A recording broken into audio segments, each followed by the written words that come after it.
In the second year of my relationship with Steven, the rich heir, I was still kept in the shadows. At the grand banquet in City A, I was the singer performing on stage. He, meanwhile, was the honored guest surrounded by admiration in the VIP seats. Whenever his mother mentioned me, it was always the same line. Just a lounge singer. Steven knows his boundaries. When he got engaged to the daughter of a longtime family friend, someone asked how they planned to deal with me. Steven gave a lazy smile and said, "One's in City A, the other's in a remote City C. It's not like I can't afford to keep her." Later, at the awards ceremony, when I received the Best Actress trophy, I announced my temporary withdrawal from the entertainment industry. The host was shocked and asked why. I smiled, gently placing a hand on my slightly rounded belly. "I'm in early pregnancy. My husband doesn't feel comfortable with me continuing to work right now." In the audience, always aloof and self-possessed, Steven suddenly rose to his feet,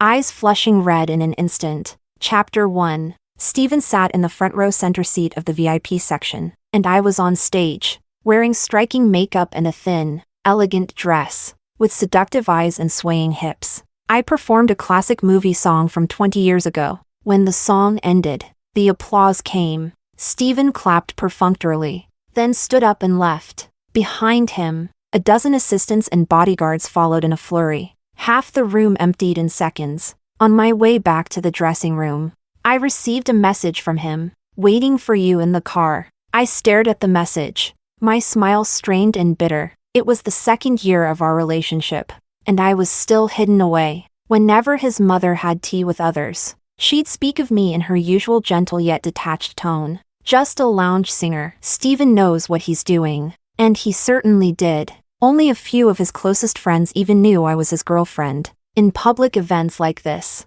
the gap between us was a chasm. He didn't even spare me a glance. Chapter 2. For Steven's birthday, I took special leave from the filming crew. He was staying at a hotel on the Sheko Peninsula during those few days. When I arrived with my gift, the top floor suite was already buzzing with people. "Steven, are you really going to get engaged to the Song family's second daughter? Even the crown prince can't escape a political marriage." "Huh? But Steven, what about Susie? You're really into her, aren't you? If you're getting engaged, are you still going to keep her, or cut her off?" Steven let out a soft chuckle. "Is that even a problem? So you've made up your mind?" He lit a cigarette, smiling lazily. "One's in City A, the other's way off in City C. It's not like I can't afford to support her." I stood outside the door. Though it was the peak of summer, it felt like someone had dumped a bucket of ice water over my head.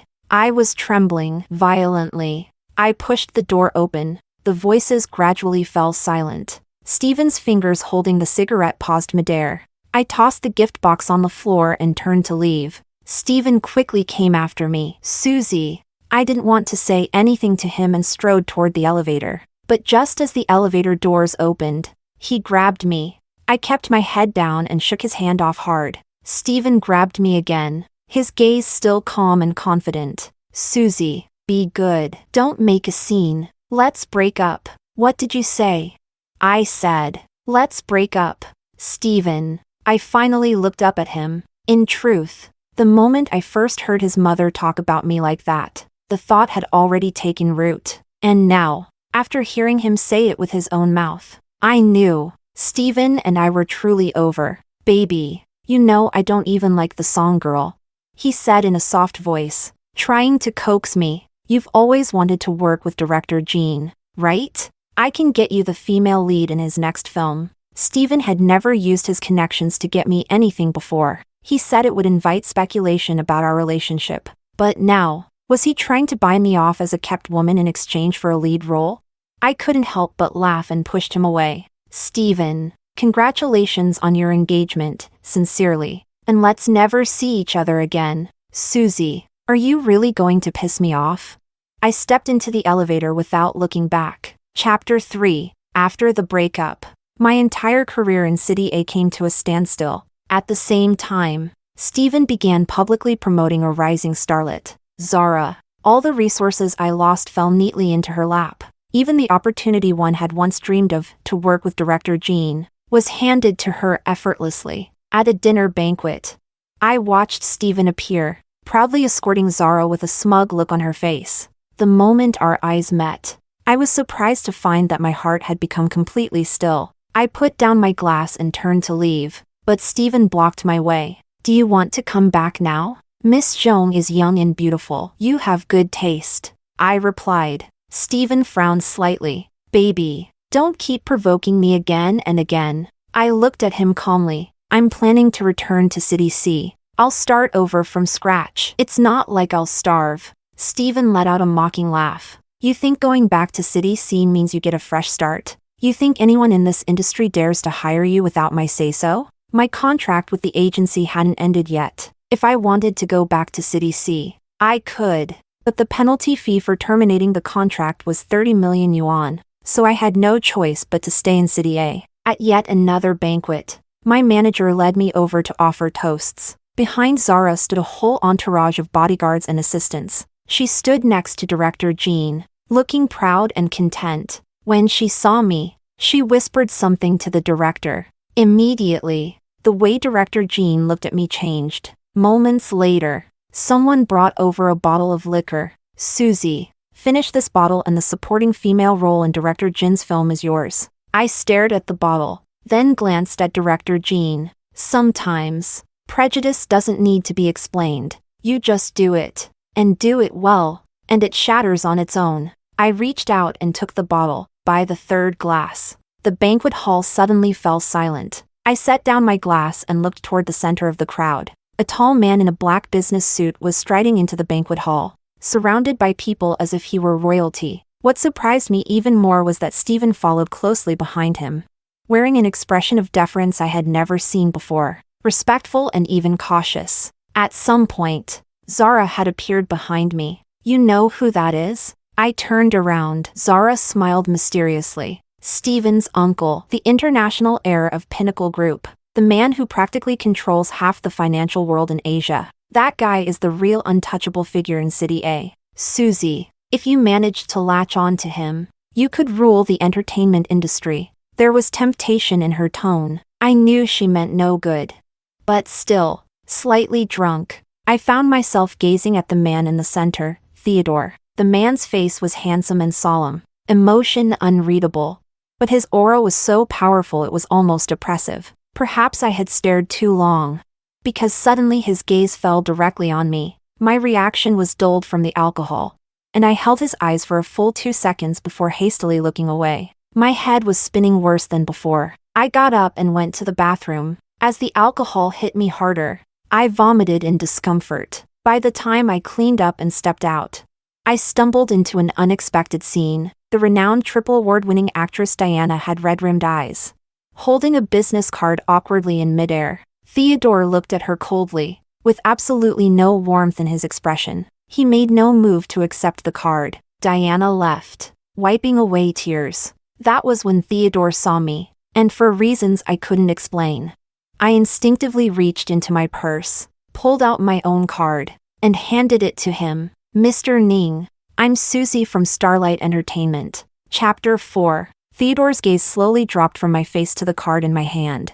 Then, he raised an eyebrow and curled his lips with amused interest. I followed his gaze, and only then did I realize, far too late, that what I'd handed him wasn't a business card. It was the key card for the hotel room the event organizers had given me. Embarrassed, I quickly tried to snatch it back.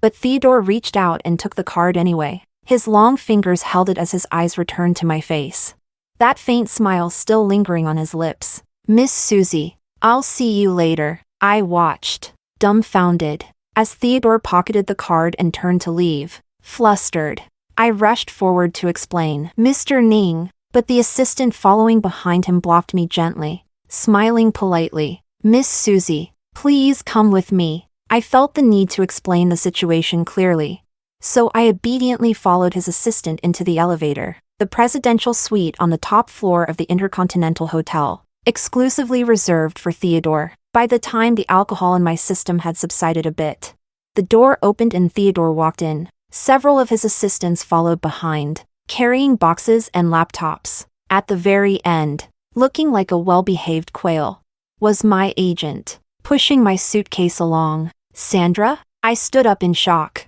Susie, all your things are here. I'll leave now. Call me if you need anything.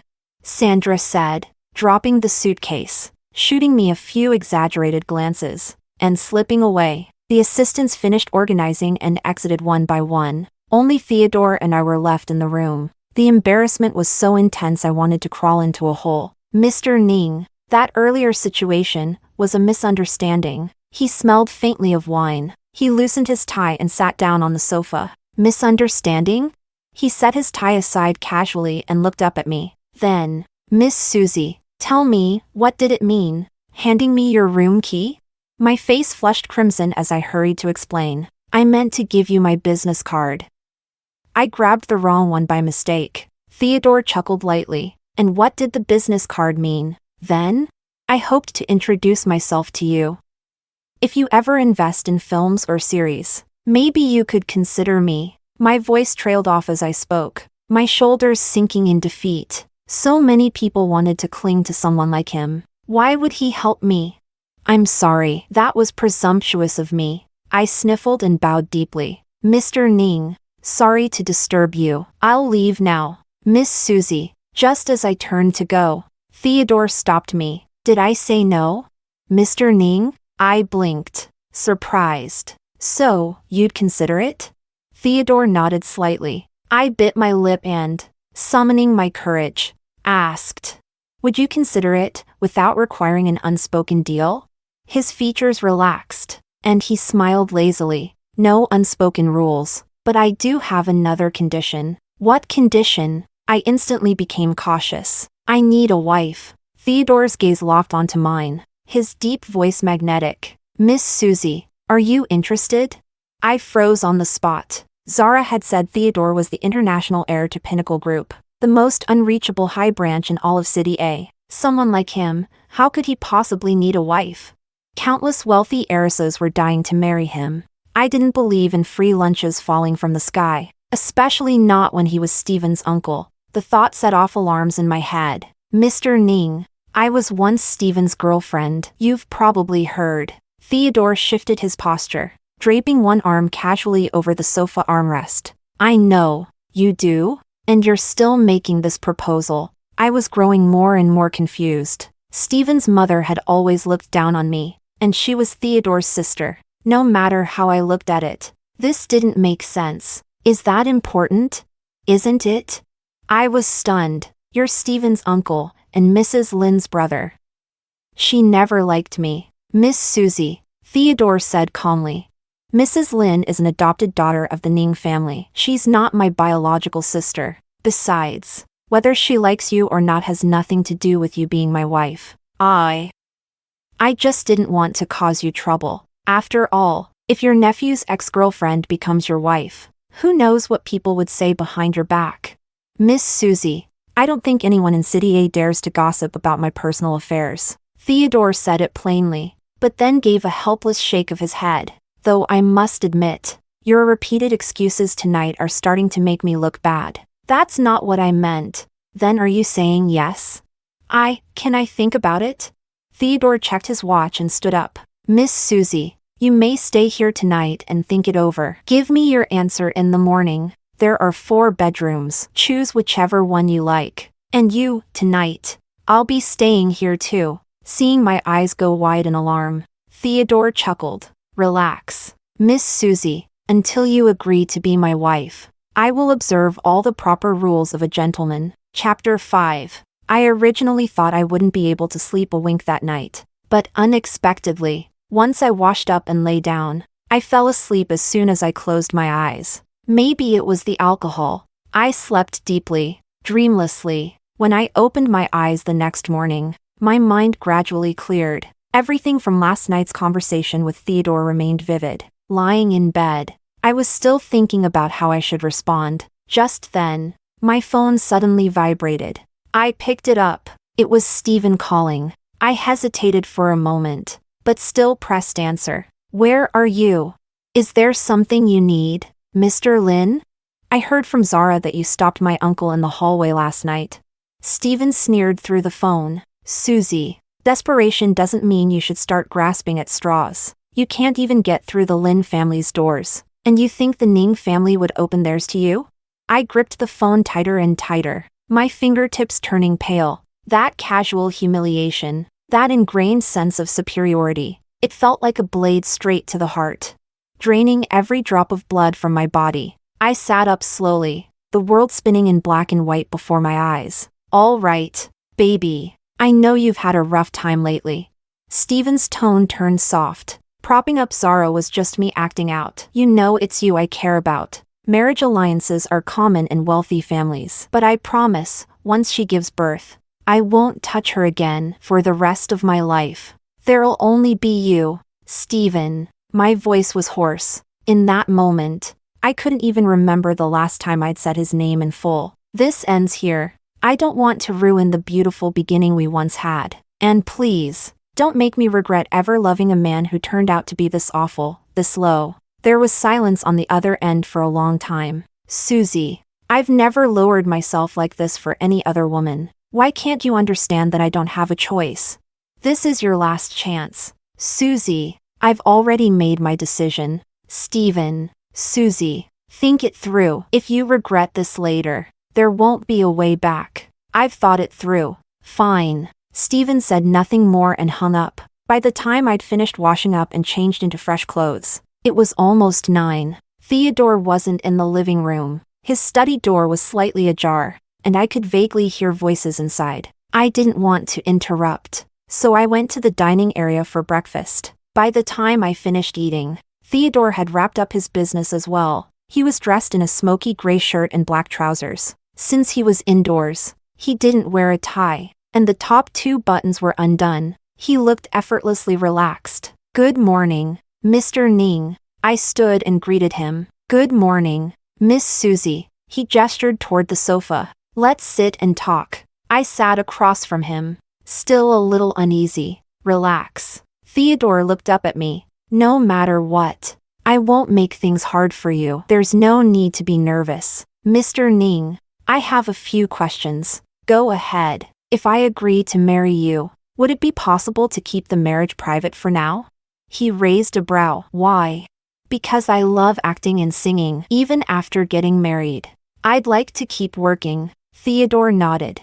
I see, you don't want others to favor you just because you're Mrs. Ning. You want to avoid people giving you a free pass, right? Yes, it might sound silly, but I want to prove myself. That's not silly at all, Miss Susie. In fact, your mindset confirms I didn't misjudge you. So, you agree? Of course, Mr. Ning. To be honest, I was surprised. Many traditional families in city still disapprove of their women working in the public eye, especially in the entertainment industry. I hadn't expected Theodore to agree so easily. Any other questions? One more. I bit my lip and finally mustered the courage to ask. You said you needed a wife. I won't pry into the reasons, but I assume this is a temporary arrangement, something like a contract marriage. So, Mr. Ning, I'd like to know, how long do you intend this contract to last? As soon as I finished speaking, I noticed Theodore's brows crease slightly. Mr. Ning, I'm sorry. That was presumptuous of me. Theodore raised one elegant finger and pressed it against his temple. Then sighed softly, just like he did last night. A little helpless. Miss Susie, this is not a temporary arrangement, and this is not a contract marriage. His expression turned serious. His tone solemn. A marriage has no expiration date. But if you insist on knowing the answer, there's only one. What is it?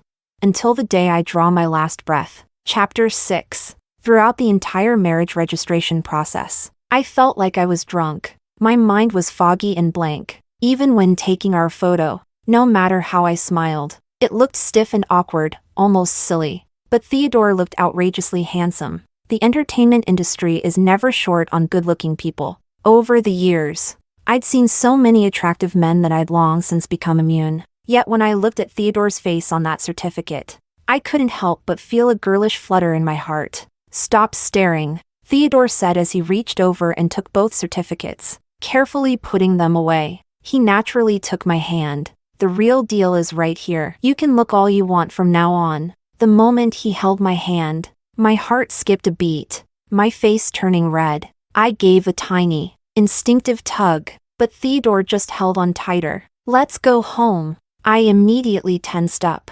Are we meeting your parents?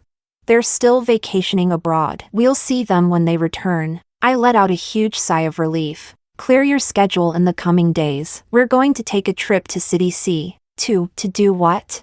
To visit my in-laws. Theodore pulled me gently into his arms, pressing a gentlemanly kiss to my forehead. After all, I married their precious daughter without asking. I need to go apologize properly. Mr. Ning, I couldn't help but feel moved. No matter what his reasons were for marrying me. No matter what goals lay behind it all. At least, so far, everything he had done never made me feel uncomfortable. He had respected my wishes from the very beginning. In nearly 2 years of dating Stephen, my parents had always wanted to meet him. But every time, Stephen would come up with an excuse to refuse. Even last year, when my parents came to City A to visit, Stephen never showed up. Sure, his assistants and secretaries arranged everything meticulously, but I could feel my parents' disappointment. Still, they pretended to be happy the entire time, not wanting me to feel bad. Tears suddenly welled up and slipped down my cheeks. Theodore didn't say anything. He just gently wrapped me in his arms. He smelled wonderful, a mix of tobacco and sandalwood, calm and comforting. In that moment, I couldn't help but think, maybe agreeing to marry Theodore wasn't some foolish impulse. Maybe it was the smartest decision I'd made in years. All my luggage and personal belongings had already been moved into Theodore's mansion by his staff. Decorate however you like. If there's anything you want to add, feel free, Theodore said as he took me upstairs. The master suite occupied the entire 3rd floor. There was a private lounge, a study, a media room, a massive, luxurious walk-in closet, and 2 bathrooms. All my clothes had been carefully cleaned, steamed, and hung up by the maids. The built-in bag display along the entire wall was filled with limited edition handbags from luxury brands, including around 20 Hermes Birkin bags, each worth at least $1,000,000 yuan. I wasn't sure what styles you liked, so I picked out a few that I thought would suit you. If you don't like them, I'll take you shopping again. I love them all. Really, there's no need to buy so many. Mr. Ning, I was dazed, even when Stephen had been chasing me with everything he had. He never showered me with such extravagant gifts. Women naturally love jewelry, designer clothes, and handbags. No one could be truly indifferent when faced with all this, and I wasn't the exception. Theodore gently brushed a hand through my hair. Go change into something nice. Let's go out for dinner tonight. I think I'll remember that night for the rest of my life. Aboard a private cruise on Victoria Harbor. Fireworks lit up the sky all night. In the vast dining room, there were only the 2 of us. The exquisite food and wine were intoxicating, but it was the soft spring breeze that skimmed the sea that stirred up ripples in my heart. It was, in a way, our wedding night. But Theodore didn't touch me. The enormous 3rd floor suite had 2 bedrooms. We each took one. He gave me a gentle goodnight kiss, then turned and left. He softly closed the door behind him. I lay in bed, surrounded by faint, shifting shadows and lights, and I found myself thinking, how does a man like Theodore know how to love someone like this? Who taught him? Could it be, like in those romantic novels, that he, too, had a moonlight he could never forget? A red rose he could never let go? But then again, what does any of that have to do with me? We'd only known each other for a few days. How much space could I possibly occupy in his heart? Chapter 7. Theodore leveraged Pinnacle Group's top-tier legal team to help me terminate my contract with Starlight Entertainment. But I didn't follow his suggestion to join one of the companies under his name. Instead, I chose to start my own independent studio with Sandra. There were 2 reasons. First, I didn't want people to think I was getting special treatment just because I had Theodore backing me. Second, in case there came a day when we went our separate ways, at least my career wouldn't be entangled with his, while Sandra handled the studio's setup. I jumped straight into auditions. Meanwhile, Zara had used her connection with Stephen to secure the second female lead in director Jin's new film. She was already in script readings with the cast. There was also a villainous supporting female role in the new movie, complex and highly dramatic. Director Jin had been struggling to find the right fit, so I signed up for the audition. Director Gene didn't have a good impression of me. The moment I walked into the room, he frowned. Still, he gave me a chance. Midway through the performance, Director Gene, who had been lazily slouched back in his chair, suddenly sat up straight. His expression turned serious, focused. By the time I finished, I had landed the role. On the first day of the table read, Zara looked at me with blatant disdain. After all, she was the second female lead, and my role technically counted as the fourth. But no one expected what came next. Director Gene asked the screenwriters to revise the script.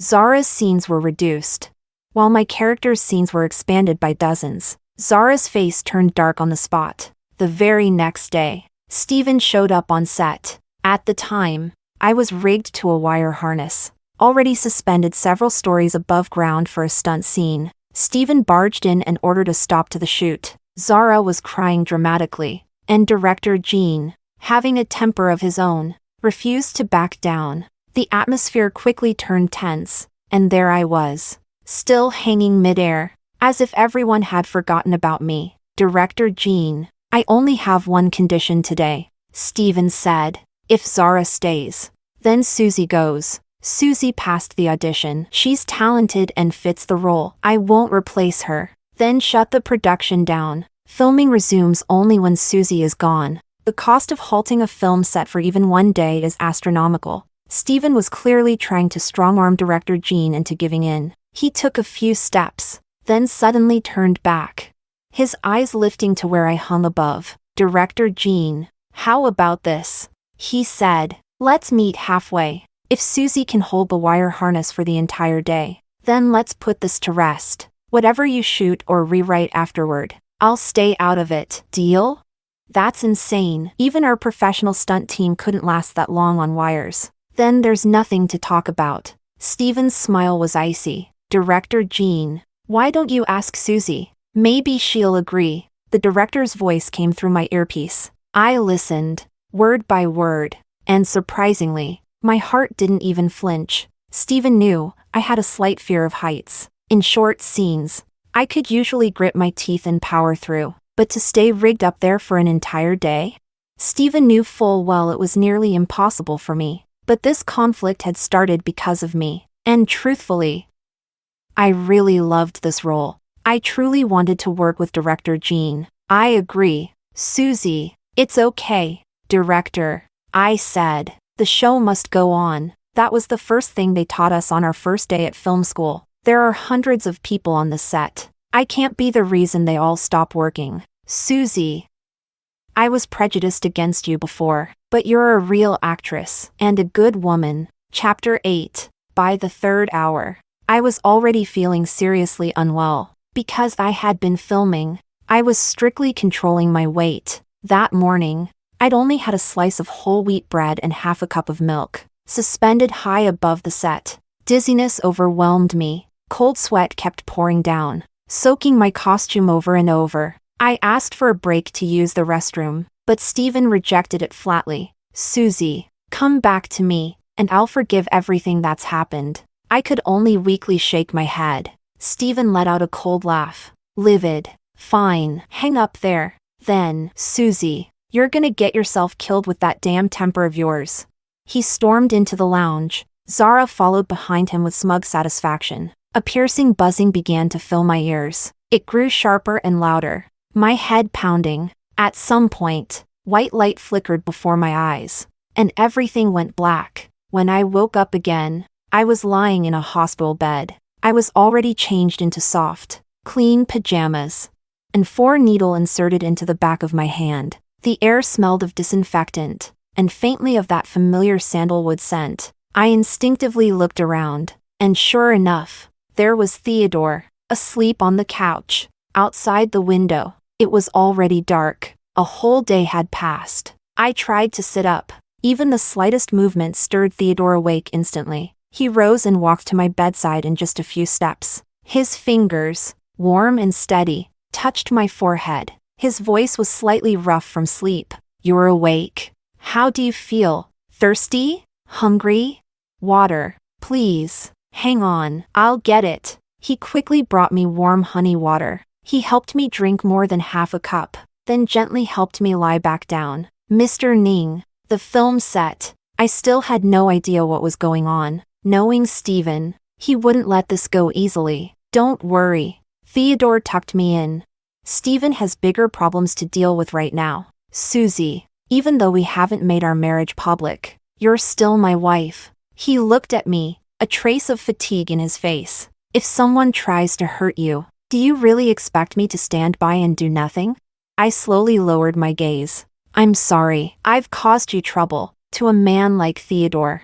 Even a pet dog under his name shouldn't be treated with disrespect, let alone a legally wedded wife. Rest first. There's no rush to get back to filming. Okay. He glanced at his watch. I've got an urgent matter abroad. I'll need to leave for a few days. The housekeeper will take care of you in the meantime. Go ahead. Don't worry about me. I'll be fine in a couple of days. Theodore tucked the blanket around me again, then leaned down to kiss me. I'll be back in a few days. If anything happens, don't try to handle it alone. Call me anytime. I will. He didn't say more. Soon, his secretary entered, packed up the laptop and documents on the desk, and the two of them left. He looked so tired. He must have heard what happened while working and rushed straight to the hospital to take care of me. The thought dazed me, followed by a wave of guilt and discomfort. I had wanted to draw a clear line with him, to avoid troubling him. Yet in the end, I still became a burden. Now, it was late at night, and he still had to catch a red-eye flight overseas. I couldn't help but feel ashamed, one way or another. He truly fulfilled the responsibilities of a husband. And me, what had I done for him? The day Theodore returned from his business trip, I had just wrapped up a major scene. I was playing a seductress who drunkenly attempted to assassinate the main villain. When the call came, I didn't even have time to remove my makeup. I threw on a coat and rushed out. My face was still painted in heavy, glamorous colors. I reeked of alcohol. As the car door opened, Theodore frowned. How much did you drink? It was for the scene. I just had a little. My steps were still a bit unsteady as I got in the car. Theodore reached out to steady me. Let's go home, he told the driver, and drive slowly. But even with caution, the slight bumps in the road made me nauseous. Theodore pulled me into his arms. My makeup smeared onto his shirt. Mr. Ning, I think I just ruined your clothes. Dusk was falling. The lights inside the car blurred softly. Theodore brushed back a lock of curled hair at my temple. What did you just call me? Mr. Ning, Susie, he said in that coaxing, low voice. Think carefully. What should you really be calling me? Maybe it was the wine. Maybe it was his voice, so warm and seductive. Leaning in his arms, I closed my eyes and whispered, barely audible, husband. Theodore leaned down and kissed me. Not like before, just a light, courteous touch on the brow, but deeper this time, lingering, searching, until I melted into his embrace. Chapter 9. That night, Theodore didn't go to the other bedroom. When I came out of the shower, I was a little nervous. I pulled the silky comforter over myself, wrapping it tightly around my entire body. Yet beneath that cocoon of dark, private space, my eyes were wide open, fingers clenched tight. I didn't know what exactly I was nervous about, what I was expecting, or what I feared, until Theodore came out of the bathroom and stood by the window. Not afraid you'll suffocate like that? He lifted the blanket, and I squeezed my eyes shut in panic, my lashes trembling. I didn't dare look at him at all. Susie, but Theodore didn't make another move. If you're not ready, we'll wait. Theodore. I opened my eyes and looked at him. Have you ever been in love before? Yes, he answered without hesitation. So I was right after all. Just like I had chapters in my past I didn't want to revisit. How could a man like him, with his background, age, and experience, have a blank slate when it came to love? But even someone like him had once loved in vain? But that's all in the past now. You don't love her anymore? Theodore didn't answer. He leaned down and kissed me again. Do you want me to like someone else that badly? I shook my head in a panic. No. I thought, if there's someone you care about, Maybe it's better for me not to interfere too much in your life, but you're already my wife. His lips brushed my earlobe. Unless you don't plan on fulfilling your responsibilities as a wife. I didn't say that. Susie. Close your eyes. Okay. I obediently shut my eyes. Theodore's hand landed lightly at my waist. If anything feels uncomfortable, tell me. I had always assumed a man like Theodore. Serious. Career-focused. Always composed. Wouldn't care much for physical intimacy. But I never expected that the man who seemed so distant and self-disciplined in public could also be so indulgent and consuming in private. Theodore. I have 2 major scenes to film tomorrow. I was already worn out, but he didn't seem inclined to stop. All you ever think about is filming. He murmured in faint dissatisfaction. His movements deepened, unmistakably assertive. A soft cry escaped my lips. Ning, what did you just call me? His name dissolved before I could finish it.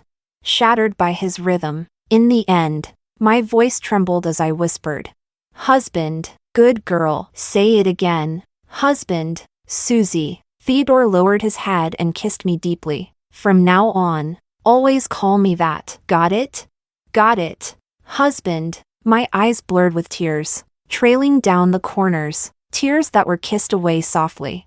Even as I was undone by him completely. Chapter 10. Without Stephen. The entire filming process went unbelievably smoothly. Zara's acting was just terrible. By the end, nearly 2/3 of her so-called second female lead scenes had been cut by director Jean. Meanwhile, my supporting role had nearly as much screen time as the female lead. After the shoot wrapped, Theodore and I took a trip back to City C together. My parents had been worried ever since they heard I'd gotten married in City A. But all their anxiety and concerns vanished the moment they met Theodore. There was no question. A calm, dependable man like him was exactly the kind of son-in-law that parents adore. Especially my mom. They say the more a mother-in-law looks at her son-in-law, the more she likes him. But my mom took that to the next level. She was so focused on Theodore.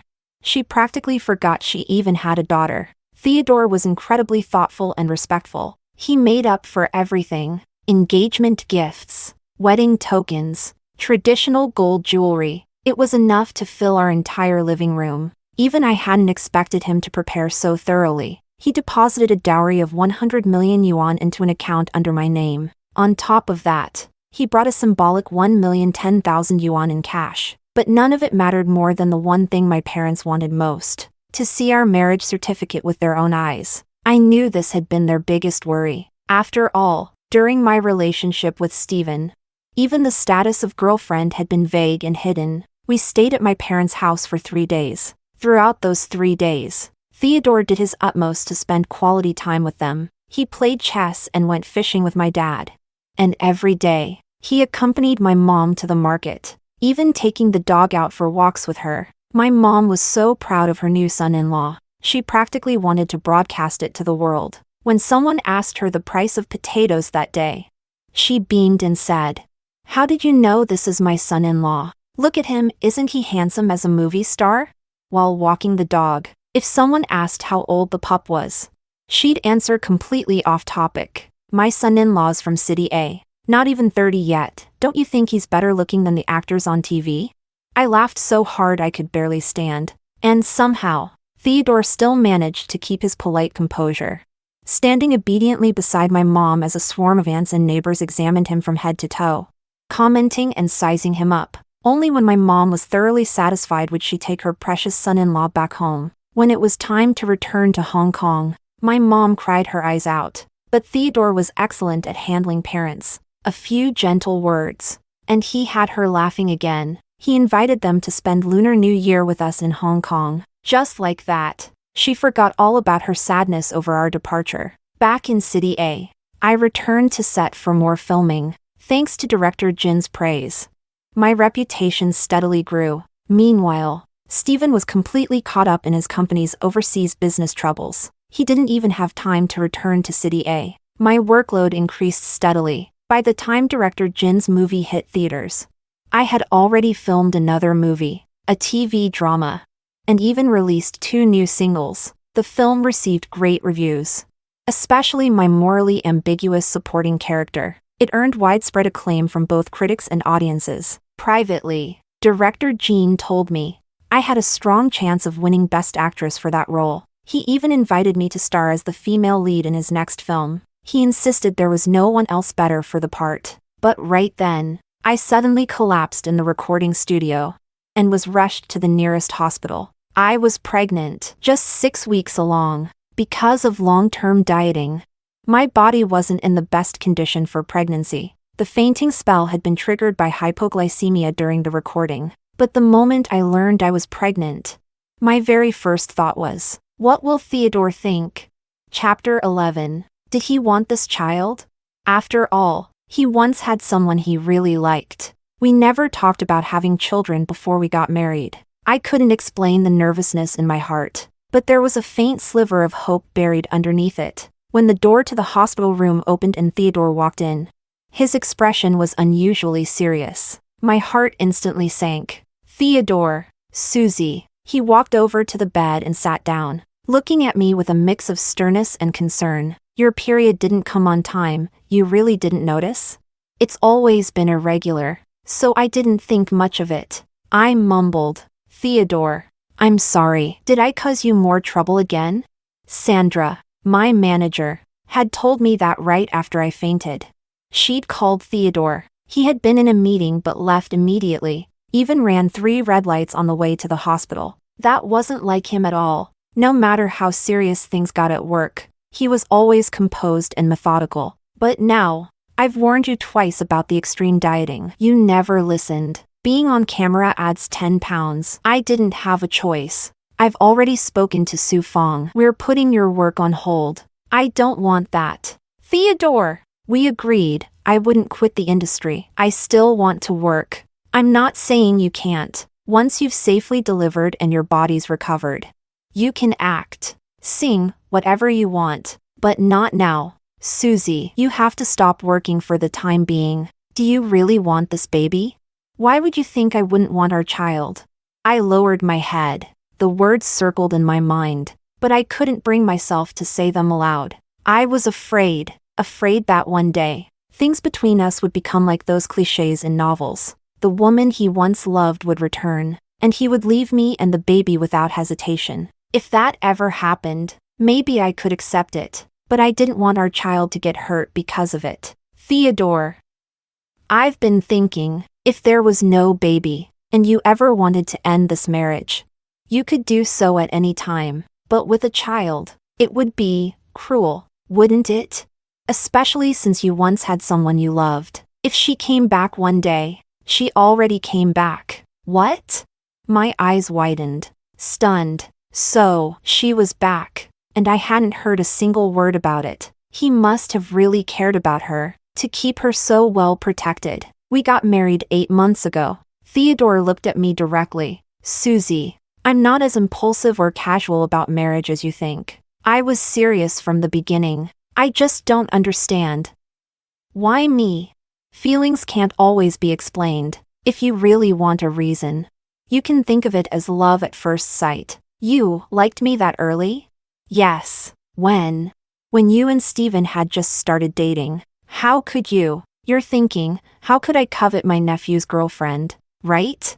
Theodore gave a faint smile. I asked myself the same thing. But like I said, feelings are never simple or easy to define. But I want to make one thing clear. While you were still with Steven, I never crossed that line. It was only after you two broke up that I allowed myself to feel something. As he said this, a subtle smile deepened in his eyes. I just didn't expect. Before I could make a move, you came to me first. I thought of that awkward night. At the time, I had wanted to disappear from embarrassment. But now, there was only one thought in my mind. Some things were destined from the start. At 3.5 months pregnant, I won Best Actress for the first time in my life.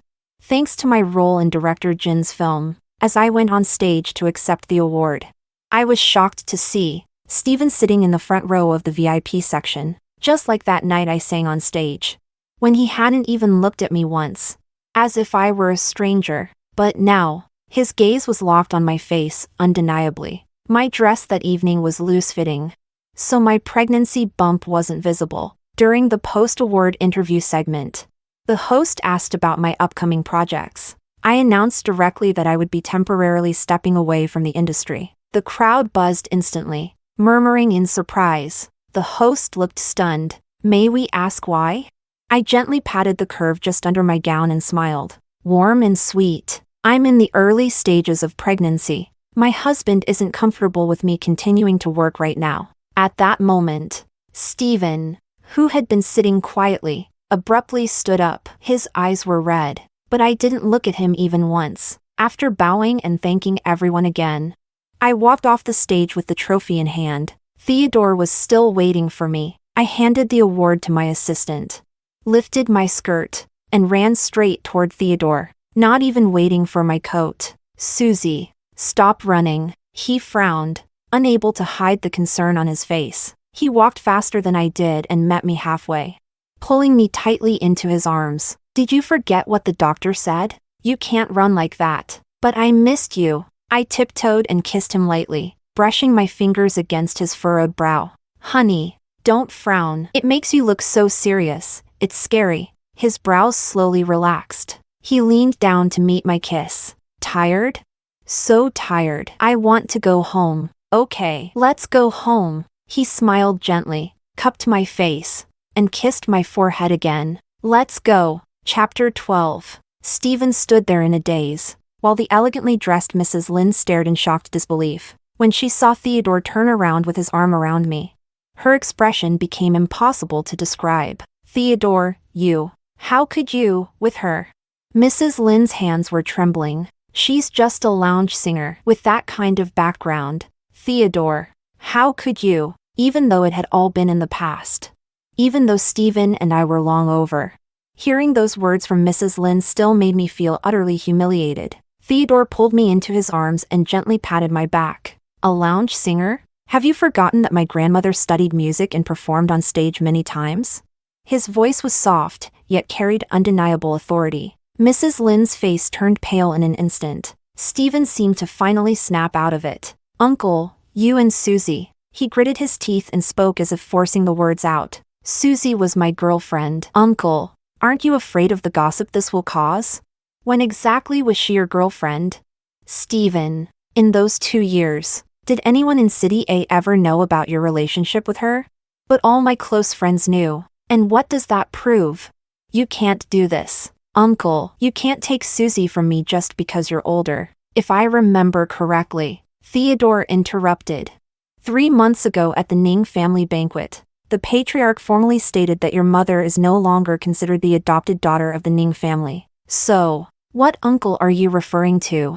Uncle, Mr. Ning, if you please, Theodore corrected calmly. And with that, he no longer looked at either of them. He simply turned with me in his arms and walked away. Stephen and Mrs. Lynn tried to speak again, but Theodore's bodyguard stepped forward and stopped them. Holding my hand, he led me to the car. Once we were inside, I couldn't hold back my curiosity. Why isn't Mrs. Lynn considered part of the Ning family anymore?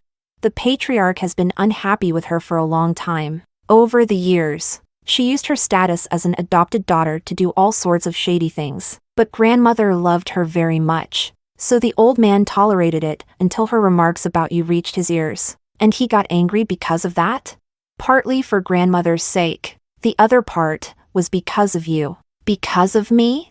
The first time you performed on stage after your debut, you sang Fishing Boat Song, grandmother's favorite piece. Theodore smiled and reached out to gently touch my cheek. Grandfather said your voice was lovely, reminded him a bit of grandmother's. Back then, he'd listened to your performance on repeat, so there was a connection I never knew about. No wonder, when Theodore brought me to the Ning estate, the elders were so kind and welcoming. I leaned against Theodore's chest as the car pulled away quietly, heading toward our home. His warm palm rested gently on my belly, stroking it softly. Half asleep, I murmured, Theodore, what do you like about me?